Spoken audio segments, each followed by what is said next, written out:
What's up, fight fans? We got another barn burner for you. As if the Terrence Crawford versus Errol Spence Jr. fight this year wasn't enough. As if the Gervonta Tank Davis versus Ryan Garcia fight wasn't enough. We got Charlo versus Canelo Alvarez taking place this month, September 30th. Super middleweight title on the line. Who you got? Who you got? I know who I'm riding with. I'm riding with Jamel. If Jamel can stick to the game plan, stick to the script, use his God-given abilities, use his rhythm, move around that ring, power punch when it's available, don't just go swinging crazy. He can come out with the victory. And if he beats Canelo by points, that's still a great victory. If he can dodge that punch to the chin, that Canelo gonna be trying to land every round. All he gonna try to do is touch that chin and put you to sleep. That's what he do to all the fighters who move up to fight him. Knock him spark out. So hopefully Jamel can dodge that, which I believe he can. Just keep moving and grooving,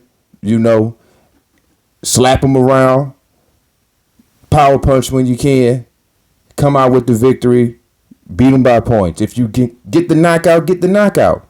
If Canelo leave himself open for a knockout, take it. But I ain't never seen nobody knock Canelo out. Let's just keep it real. But if Jamel does knock him out, what does that say? That says a lot. But who y'all got? Tell me who y'all got in the Charlo versus Canelo Alvarez super middleweight bout. Now, I'm hearing that we may get the Demetrius Andrade versus David Benavidez this year as well. Man, boxing taking off.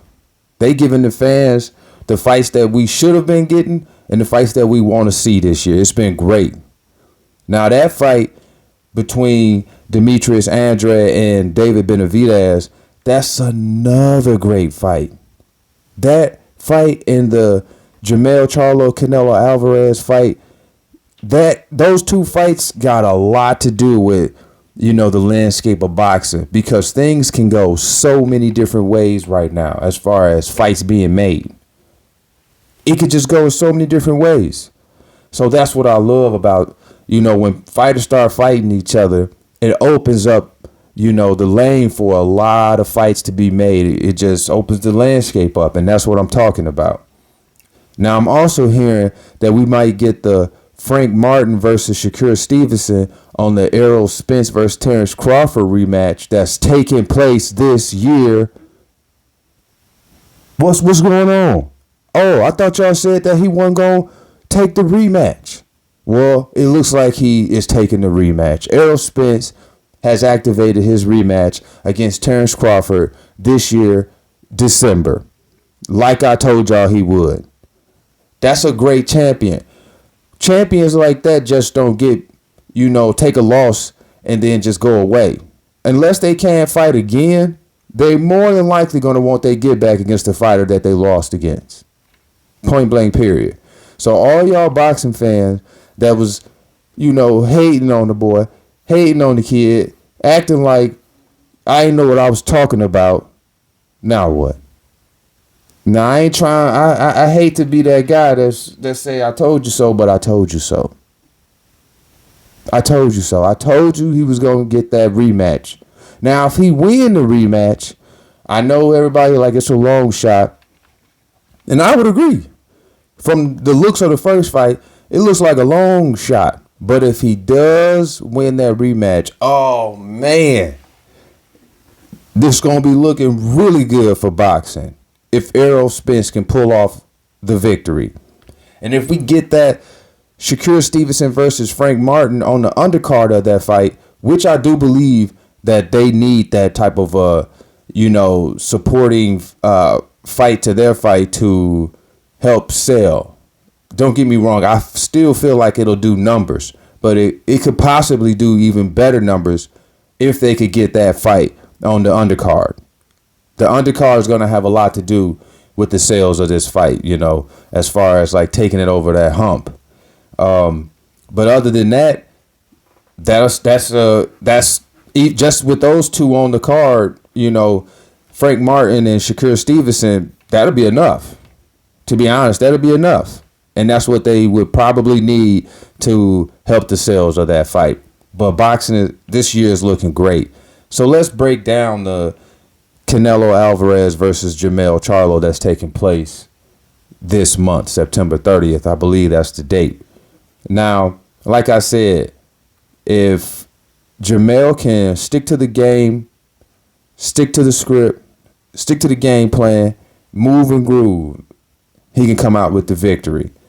Canelo likes to lean on the ropes and let you get off and catch you, right? Or he'll try to hawk you down with his guard up, let you get off and catch you while you throwing, knock you out. That's what he do. So if Jermell Charlo can stay away from that and stay away from those body punches, those are probably something that he don't want to take from a much stronger, heavier fighter, with Jermell moving up to fight in that weight class. He probably want to stay away from those body shots too. So I hope he's working on his defense, because Castaño, was able to land some shots on him. And if Castaño was landing shots, then Canelo definitely gonna land some shots, and he can't take those shots. I don't believe. I mean, we haven't seen if he can take those shots, but if I was a betting man, and I'm gonna say he can't take those shots. Too many of them definitely going to sleep. Let alone just one. If he get too many clean shots on the chin, if he catch too many of those, night, get a pillow and a blanket, cover him up. Everybody come back in the morning, he'll be up. That's my call. Now, with this rematch against, Errol Spence, Terrence Crawford, I'm gonna wait on that because I want to see what the undercard looks like as well, if that fight does get made against Frank Martin and Shakur Stevenson. But I told y'all that Errol was going to get that rematch. He wanted that rematch. I could tell from the loss, how he was interviewing and the look of disappointment on his face and his emotions. He definitely was not, looking forward to that. He wasn't thinking he was going to lose that fight. In his mind, he was 100% going to win. That's how I know. That's how I knew he was going to come back for the rematch, because he didn't go on that fight like it's a chance that this dude might, catch me or whatever. Even though fighters know that, if they slip up, what can happen. But I could just tell that Errol was 100% confident. He was 100% confident he was going to win that fight. And both of them was. Terrence Crawford too. That's what made that fight a great fight. Now what happened just came out way on Terrence Crawford's side, way on his side. But that don't mean that's going to be the same way, go the same way in the second fight. It just don't. Now let's go to this Demetrius Andrade versus David Benavidez. If we can get that fight, if that fight gets made, because I'm hearing a lot of, like I said, back and forth about who signed what, contract and who didn't sign the contract. We sent the contract, so that means that we already signed ours. We waiting on his. I mean, it's just a bunch of BS back and forth. They always do this. Just, there's other ways to promote the fight. Contract arguments ain't one of them. That's actually pretty annoying to us, at least to me as a boxing fan. I don't want to hear that. I just don't. I don't want to hear that. Sign, fight, promote a different way. Beef with each other. Meet up at a club. Meet up outside. Push each other. I don't care. But all this contract talk, that stuff is getting whack. It's getting whack and it's getting old. That's an old tactic for delaying and, negotiating and all that stuff. We get it. But we don't need to hear that. But I got Demetrius Andrade taking the victory. Who the real boogeyman between them two? Because Demetrius, in my opinion, was the first boogeyman. They dodged that man for a long time. Nobody wanted to see him.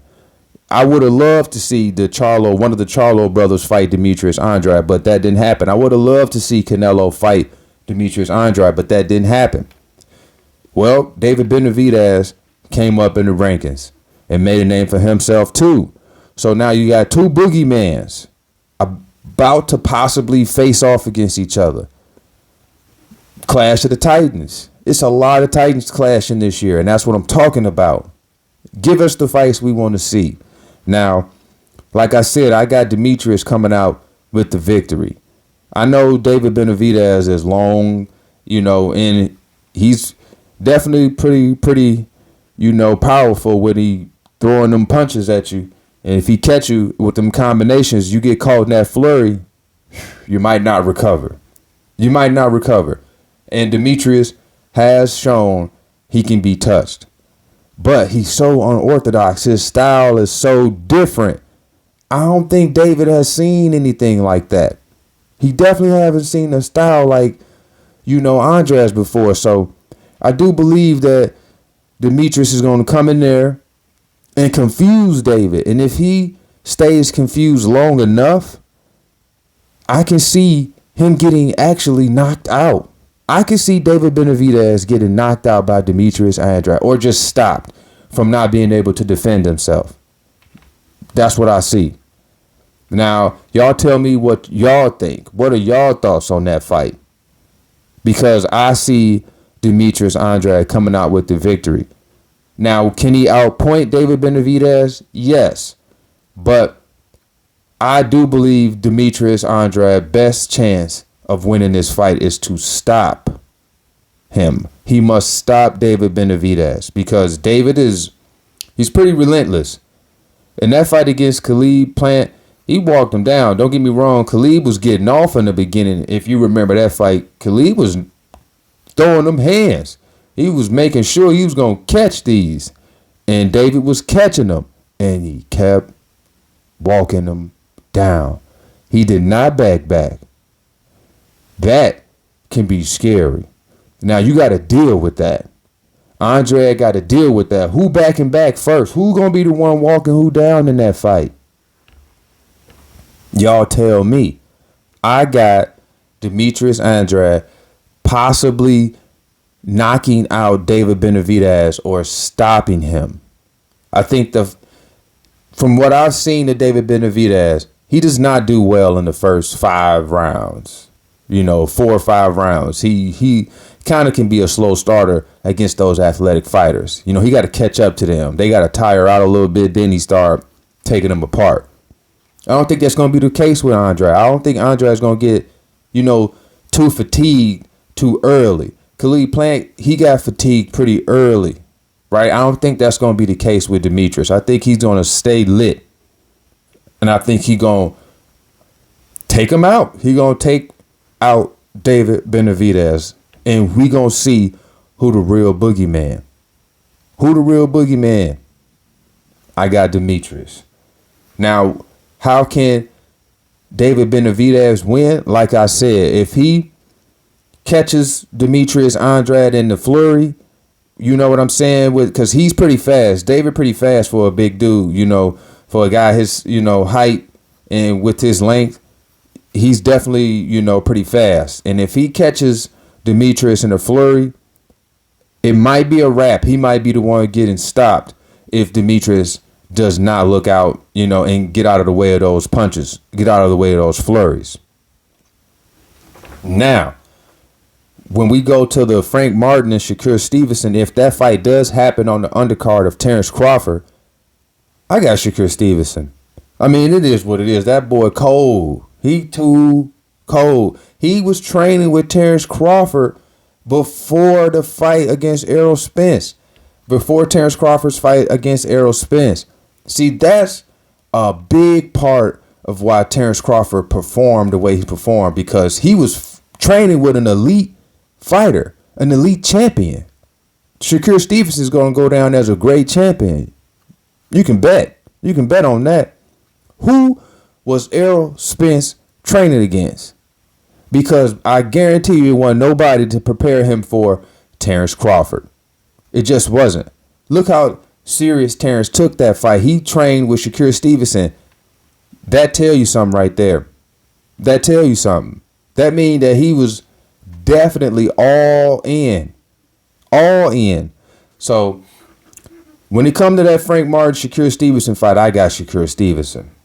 I just feel like he gonna take him apart. I don't think Frank gonna be fast enough to keep up with Shakur Stevenson. Frank better stay away from Shakur. I would advise him to not take this fight. He better off fighting Gervonta Tank Davis. That's more, his speed. I don't think Frank gonna do anything with Shakur Stevenson. If everybody can get, got a lucky punch, got a puncher's chance. So if he does catch him, it might. We don't know how Shakur gonna respond to that because Frank is a strong fighter, but skill wise, IQ, it's a no go. It's Shakur all day. I don't even understand what the hoopla is about with this one right here. It's a good fight as far as the body of work Frank got so far and the possibilities and his ceiling. It's like, well, Frank, this dude can be great, and he's under Derrick James as a fighter and coach. Derrick James is same coach for Errol Spence, so they all in that family. But I still see Shakur Stevenson, just wiping him out. Honestly, I think he gonna either outpoint him. I don't think he gonna actually knock him out. To be honest, it'll get stopped before he knock him out. I don't think Shakur got enough punching power to knock out Frank Martin, but it could possibly stop Frank Martin with Frank Martin being knocked out on his feet or not, guarding himself enough to stop the punches from catching him in the face. But other than that, y'all tell me what y'all think. Who y'all got? I got Shakur Stevenson. And what are your reasons for picking your fighter? I just told you mine. I think Shakur Stevenson's IQ and his ability is just too many levels above Frank Martin right now. I think, like I said, Frank Martin should stay away from Shakur Stevenson and fight Gervonta Tank Davis. But I would like to see that fight as a fan, but as somebody who is, just if I was to be, like somebody in his camp, you got to keep it real with him and just say, hey, you got a tough hill to climb. Right now, Shakur Stevenson can beat you, just because he's this many levels above. If you want a chance to beat him, you're going to have to perfect something, and you're going to have to, change up a few things and have a strategy against him. More than one. You just can't have this what I'm going to do, this one thing. No, you're going to need some game plans. You're going to need some game plans. So I ain't going to sit there and just count Frank out. Everybody got a puncher's chance, but I'm rocking with Shakur Stevenson. That's who I feel like will get the victory. Point blank, period. Y'all tell me what y'all think. This year for boxing has been great. It's just been taking off. We've been getting the fights we want to see. Tell me some fights that y'all want to see. Who do you guys want to see fight, that should be fighting? Like I said, the landscape, for boxing right now looks great. Depending on who wins what fight, and, that's going to open up some different lanes for fights available.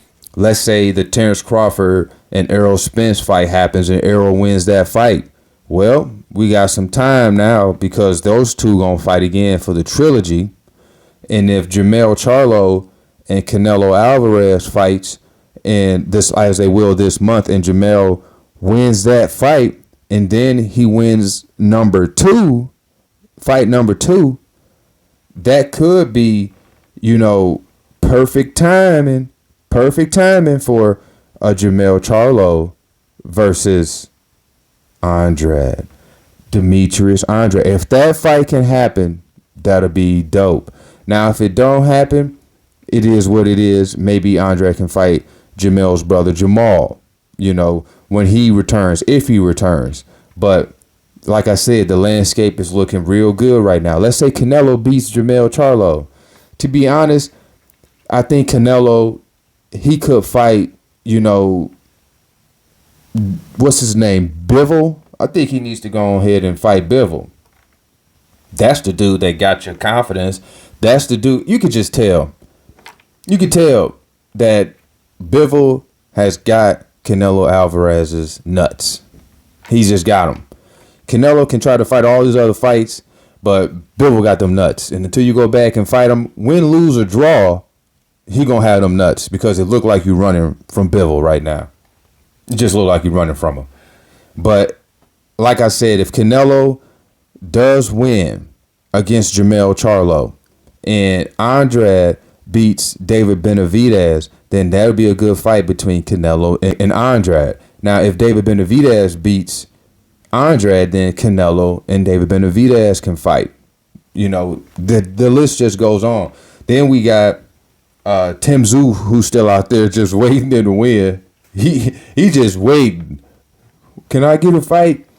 Hey, I tell you what, Tim, if Terrence Crawford beats Errol Spence Jr. the second fight, that might be the fight you want. That'd be a good warm-up fight for Terrence Crawford to make his way up into middleweight, right? That's a good warm-up fight at middleweight. Then he can gradually go up or stay there. You know, just a good fight. But Tim, you in the water with sharks, man. You in the water with sharks. I don't see a way you can go. I don't see who you finna beat. I just don't. Now, if you win, hey, kudos, all the best to you. But I just don't see who you finna beat right now, man. I don't see you beating Spence. I don't see you beating Crawford. I don't see you beating Jamel Charlo. I just don't. I don't see you beating these guys. I just don't. So good luck, man. But anyways, y'all tell me what y'all think about these fights. And that's all I got for you guys right now. I will be back with some more content. In the meantime, between time, keep your guard up. Stay ready so you ain't got to get ready. Peace.